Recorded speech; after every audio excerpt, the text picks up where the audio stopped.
누가복음 13장 23절 말씀입니다. 어떤 사람이 여짜오되 주여 구원을 받는 자가 적으니까. 기독교에서 중요하게 생각하는 말이 하나 있는데 구원이라는 말이죠. 그런데 구원이라는 말만 뚝 떼어서 사용하면 사이비 종파에 가까워집니다. 구원파라는 말처럼 구원파는 구원이 없는 종파의 줄임말이죠.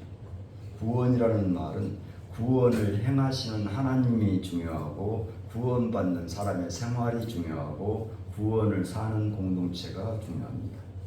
사람들은 주여 구원을 받는 자가 적으니까 하고 묻습니다.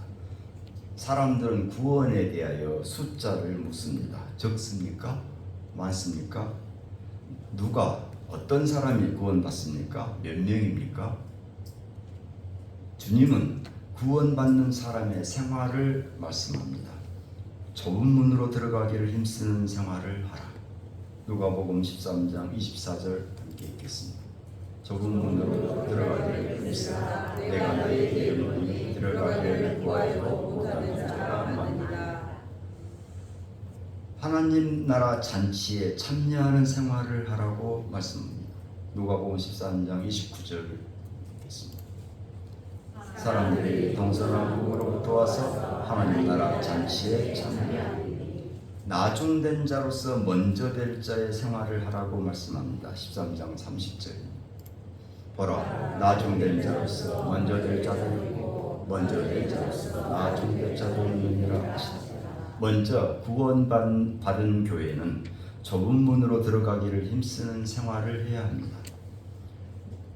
좁은 문으로 들어가기를 힘쓰라 그렇습니다. 좁은 문 행보는 십자가 없이 부활의 열매만 바라지 않기입니다. 좁은 문 행보는 십자가 없이 부활의 열매만 바라지 않는 것입니다. 하늘을 날던 그 경비행기의 조종사를 포함해서 5명이 타고 있었습니다. 그런데 갑자기 조종사가 외쳤습니다. 비행기가 고장이 나서 곧 추락합니다. 이 객내에 있는 낙하산이 4개밖에 없습니다. 모두 몇 명인데? 5명인데. 그러더니 조종사가 먼저 자기 낙하산을 메고 탈출했습니다. 그리고는 이어서 2사람이 낙하를 하고 나니까 낙하산은 이제 몇 개? 조종사가 메고 나갔지.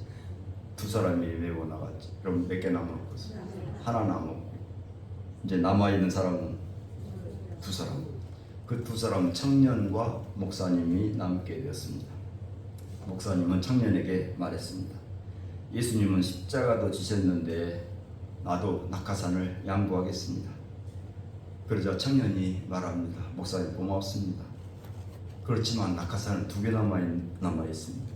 금방 탈출한 사업가는 낙하산 대신 제 배낭을 메고 뛰어내렸거든요.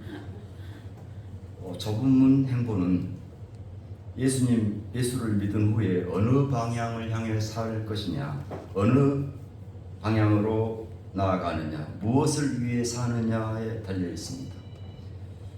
대법원 판사 이유식 선생은 얼마나 유식하면 이름이 유식이었습니다. 이유식 선생은 건망증이 아주 심했습니다.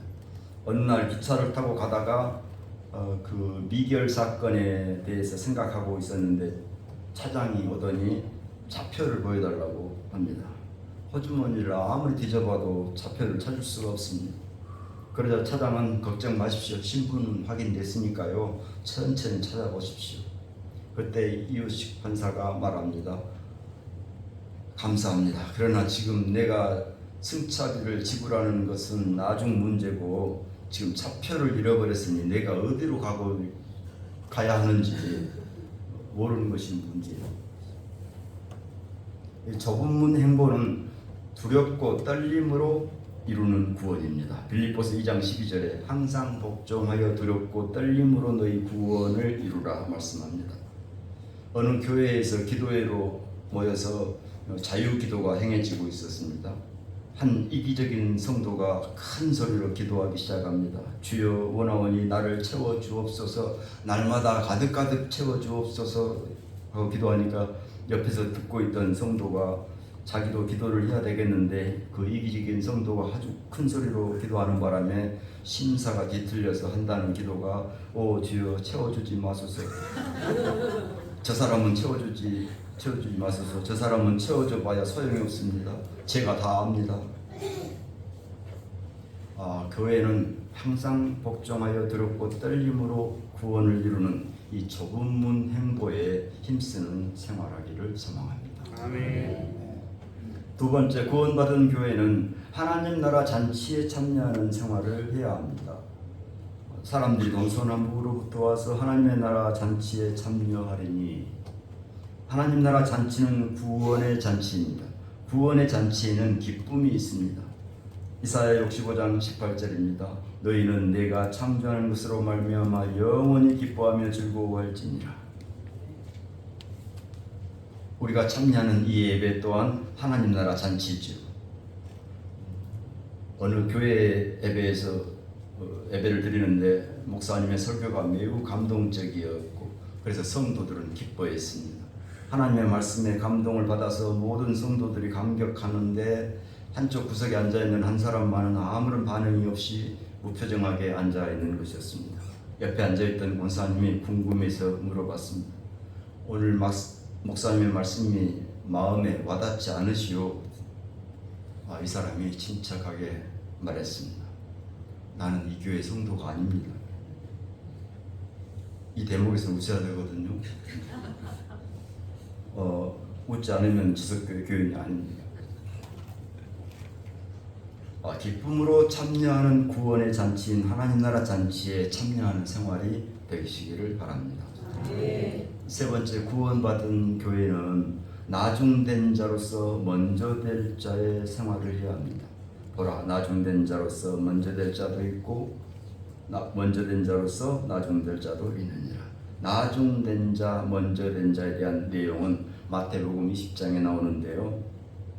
이와 같이 나중된 자로서 먼저 되고 먼저 된 자로서 나중되리라 하면서 천국 비유의 말씀을 합니다. 천국은 마치 품꾼을 얻어가지고 농장에 들여보내려고 하는 주인과 같다고 합니다. 집주인이 하루에 한 데나리온씩 품꾼과 약속하여서 농장에 들여보냅니다. 제3시에 나가보니까 장터에 놀고 있는 사람들한테 자, 농장에 들어가라, 내가 너희에게 상당하게 주리라 합니다.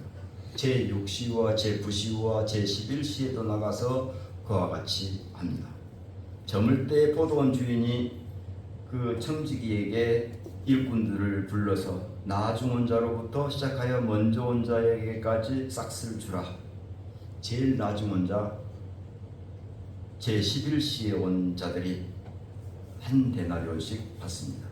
먼저 온 자들이 생각하기를 제11시에 한 데나리온이면 제9시는 2데나리온, 제6시는 3데나리온, 제3시는 4데나리온, 자기는 5데나리온. 이거 5데나리온은 받겠지 하고 있는데 한 데나리온 밖에 안 주는 것입니다. 그랬더니 집주인을 원망합니다. 어찌 이럴 수가. 그랬더니 주인이 하는 말이 친구여, 내가 나와 애초에 약속한 것이 얼마였느냐? 한 데나리. 내 것이나 가지고 가라. 나중 온 이 사람에게 너와 같이 주는 것이 내 뜻이니라. 한 데나리온은 한 식구의 생활비였습니다. 그래서 주인의 긍휼하심, 배려, 주인의 선하신 평화의 뜻이 드러나고 있습니다. 그래서 이렇게 말씀합니다. 내 것을 가지고 내 뜻대로 할 것이 아니냐. 내가 선함으로 네가 악하게 보느냐. 이와 같이 나중된 자로서 먼저 되고 먼저 된 자로서 나중되리라. 나중된 자는 하나님의 은혜를 입었으니 나아가서 이웃에게도 자비를 베풀 것입니다. 이 나중된 자는 하나님의 선하신 뜻을 이룰 자입니다. 하나님의 평화를 선포하는 자입니다. 하나님의 평화를 선포하는 나중된 자로서 살아가시기를 축원합니다. 아멘. 우리 믿음을 사도신경으로 함께 고백하겠습니다.